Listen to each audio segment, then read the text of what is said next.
Part I. The Reluctant Warrior. He was born in a time of transition between the old Japan of the samurai and the new empire of steel.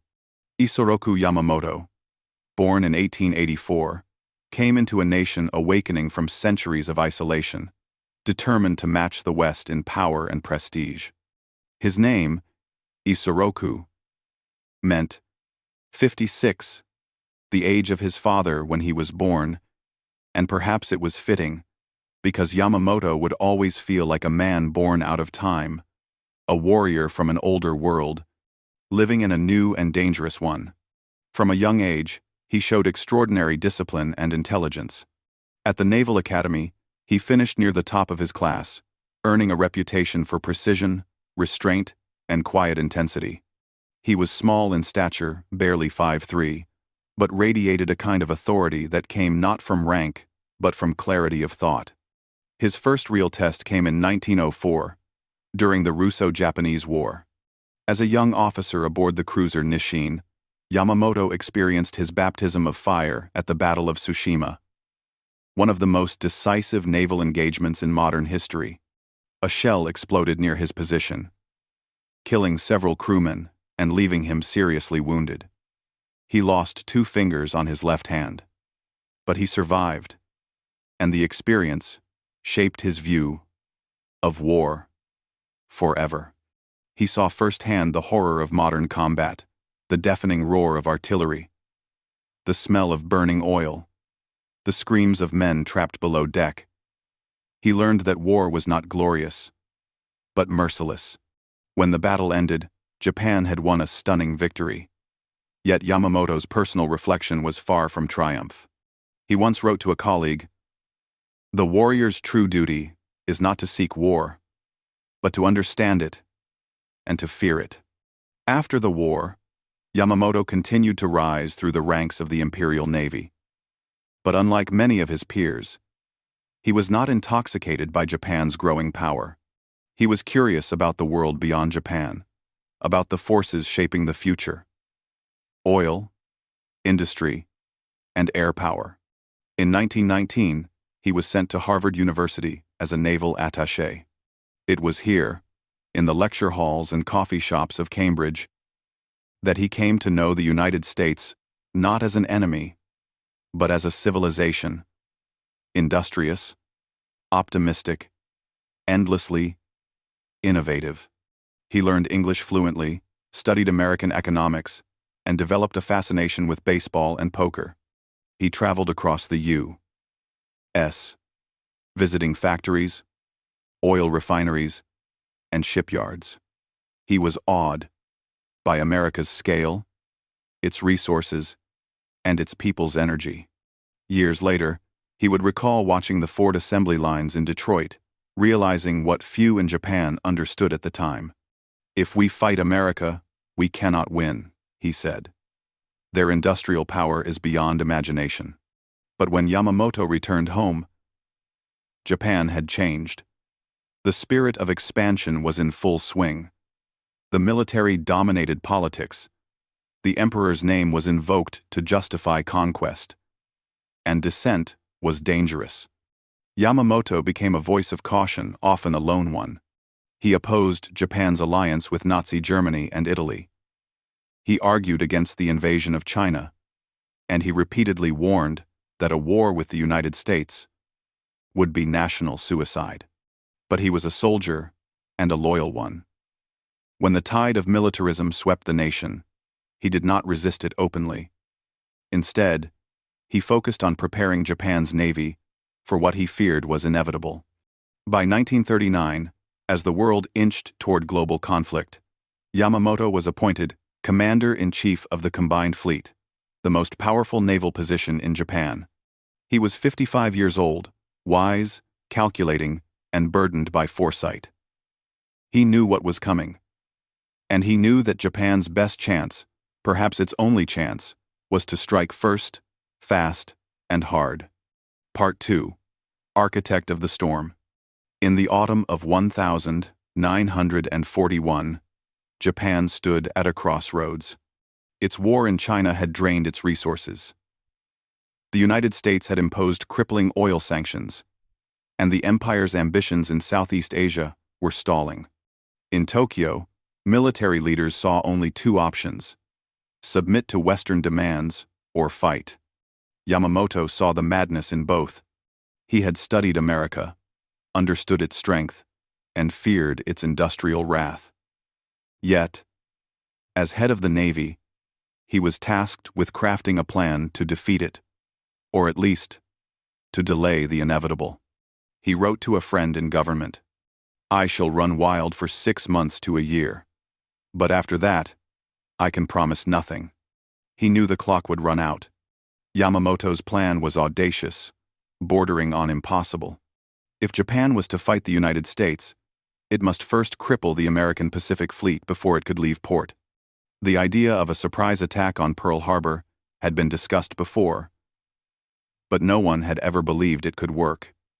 The distance, the logistics, the risk of discovery. It seemed insane. But Yamamoto was not a reckless gambler. He was a strategist who understood that shock and speed could compensate, at least temporarily, for inferior resources. He turned to one of his most trusted subordinates, Commander Minoru Genda, to refine the plan. Together, they devised something the world had never seen: a carrier-based air assault conducted over thousands of miles, in complete radio silence. 6 Japanese aircraft carriers, the most powerful naval strike force in history, would steam across the Pacific, launch more than 350 aircraft, and destroy the U.S. Pacific Fleet in one morning. It was an extraordinary gamble. To reach Pearl Harbor undetected, the fleet would have to cross open ocean for 3,000 miles without being seen. If discovered early, it could be annihilated before reaching its target. Even Yamamoto's own officers doubted the plan. Some called it madness. Others warned it violated every code of honorable combat. But Yamamoto silenced them. "In war, there is no morality," he said. "Only victory." On the 7th of December 1941, just before dawn, the first wave of aircraft took off from their carriers north of Oahu. Bombers, torpedo planes, and fighters roared into the pale morning sky.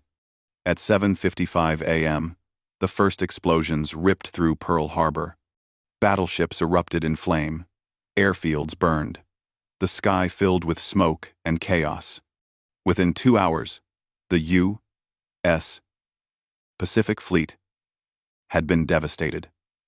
Over 2,400 Americans were dead. It was one of the most devastating military surprises in modern history, and from his flagship in the inland sea, Yamamoto received the coded message, confirming success: Tora, Tora, Tora, Tiger, Tiger, Tiger. Japan rejoiced. Bells rang across Tokyo. Newspapers hailed Yamamoto as a national hero. He had delivered a blow that stunned the world. But while the nation celebrated, Yamamoto remained silent. He did not attend the victory parties. He did not smile in photographs. Those close to him recalled his face that day, expressionless, distant. He knew exactly what had happened and what would follow. That evening, he told an aide, "I fear all we have done is to awaken a sleeping giant and fill him with a terrible resolve." The words would become prophetic. In that moment, Isoroku Yamamoto, the man who had once studied in America, who loved its music and admired its industry, realized that he had set into motion a war that Japan could not win, and from which he himself would never return. Part 3. The Long War. In the early months after Pearl Harbor, Japan's victories seemed unstoppable. Yamamoto's fleet swept across the Pacific like a storm. In just 6 months, Japanese forces captured the Philippines, Malaya, Hong Kong, Singapore, and the Dutch East Indies. Everywhere the rising sun flew, it carried the illusion of destiny. But beneath the headlines, Yamamoto knew the truth. The attack on Pearl Harbor had been a tactical success, but a strategic catastrophe. The American aircraft carriers, the true core of naval power, had not been in port that morning. The factories of California and the shipyards of Seattle were already working day and night to replace what had been lost. He understood America's capacity for revenge. He had seen it. He had studied it. Now, he would have to face it. In May 1942, Yamamoto planned the next great strike and attempt to destroy the remaining American carriers and seize control of the Central Pacific. The target was a small atoll called Midway, a speck of land that commanded vital sea routes between Asia and North America. The plan was elegant, complex, and fatally overconfident. Yamamoto believed that by feinting toward Alaska and attacking Midway, he could lure the U.S. fleet into a trap. He brought 4 of his most powerful carriers, Akagi, Kaga, Soryu, and Hiryu, supported by battleships and cruisers. But this time, America was ready. Thanks to cryptographers at Station Haipio in Hawaii, U.S. intelligence had broken parts of the Japanese naval code. They knew exactly where and when Yamamoto planned to strike. On the morning of the 4th of June, 1942, as Japanese aircraft pounded Midway Island, American dive bombers found the Japanese fleet. In a matter of minutes, 3 of Yamamoto's carriers were engulfed in flames, their decks littered with fuel and exploding bombs. A 4th was destroyed hours later. Over 3,000 Japanese sailors perished. It was a disaster sudden, shocking, and irreversible. Yamamoto received the news aboard his flagship Yamato in stunned silence. Witnesses said he stood alone on the deck, watching the sea, whispering only, "So the tide has turned." The Battle of Midway marked the beginning of Japan's decline. From that point forward, Yamamoto was fighting a war of endurance against a foe with endless resources. But he never gave up his discipline or his sense of duty.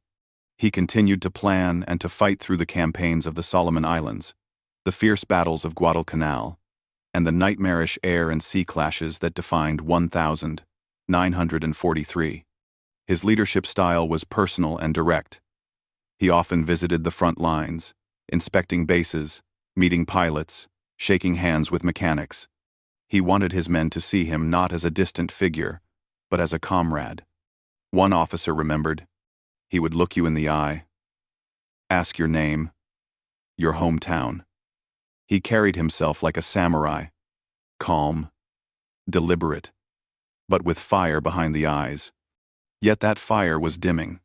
Yamamoto had begun to accept that the empire he served was doomed, not because of cowardice or incompetence, but because the war itself was unwinnable. He had warned his country of this years before. Now, he was watching his prophecy unfold. By early 1943, the Pacific War was turning decisively in America's favor. Japan's forces were retreating. The supply lines were crumbling. Fuel was scarce. But Yamamoto continued to do his duty, determined to inspire what courage remained. That sense of duty and his belief that leaders should share the hardships of their men would soon lead him directly into a trap. Part 4. Operation Vengeance. April 1943. The Solomon Islands, South Pacific. Yamamoto was on an inspection tour of the front. He planned to visit forward bases in Bougainville and the nearby airfields to meet the pilots who were fighting under impossible conditions. His itinerary, like every detail of his life, was precise takeoff at 6 a.m., landing at 8 a.m., brief meetings, and a return flight before noon. But what he did not know was that his schedule had been intercepted. Weeks earlier, American codebreakers at Pearl Harbor had decrypted a top-secret Japanese message, one that included Yamamoto's exact route, the type of aircraft he would fly in, and even the number of his escort fighters. It was the most valuable intelligence find of the Pacific War. When the message reached Admiral Chester Nimitz, commander of the U.S. Pacific Fleet, he faced an extraordinary decision: act on it, and risk revealing that American cryptographers had broken Japan's codes, or let Yamamoto live. In the end, the order was clear: Yamamoto must be eliminated. The mission was given to the United States Army Air Force's 339th Fighter Squadron. Their task: fly 400 miles from Guadalcanal, over open ocean, intercept Yamamoto's plane, and bring it down. The operation's name was chilling in its simplicity: Operation Vengeance. On the morning of the 18th of April 1943, 16 P-38, Lightning fighters took off in absolute radio silence. They flew barely 50 feet above the sea to avoid radar detection.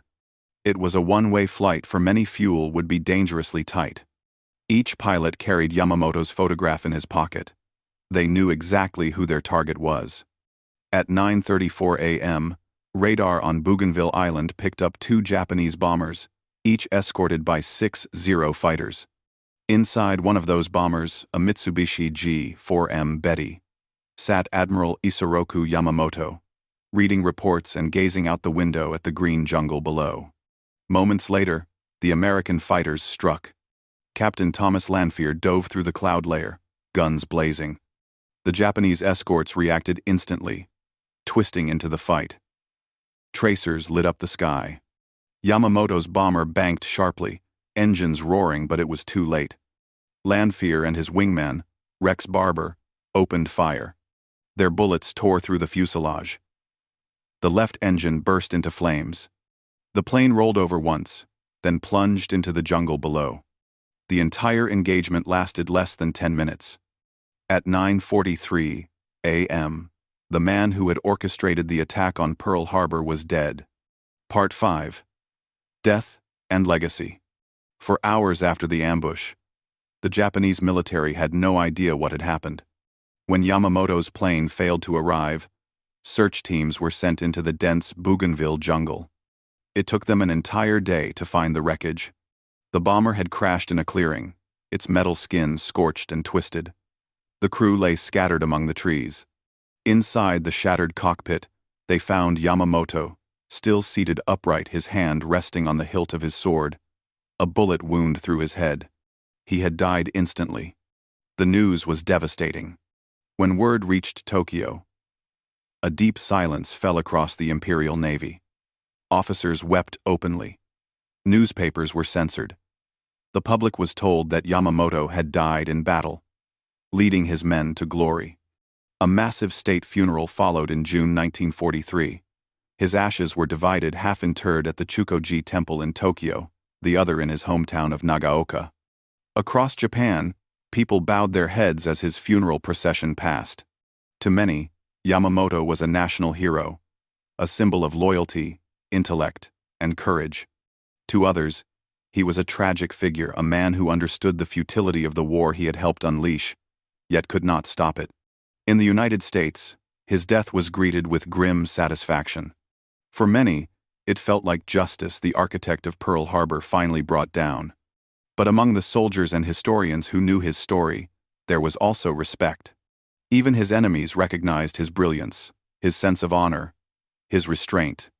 Yamamoto had not been a warmonger. He had been a realist, forced to serve an empire of illusion. In the years after the war, his image endured in films, books, and history classrooms as a man of paradox, a warrior who loved peace, a strategist who foresaw defeat, a patriot destroyed by the very nation he sought to protect. One of his last letters, written shortly before his death, seemed to carry the weight of prophecy. He wrote, "A man's life is a line drawn in water. What matters is not how long it lasts, but what ripples it leaves behind." The ripples of Isoroku Yamamoto's life spread far beyond the Pacific. They became part of the story of World War II itself, of ambition, tragedy, and the impossible choices of men trapped between duty and destiny. He began the war as its architect. He ended it as its warning.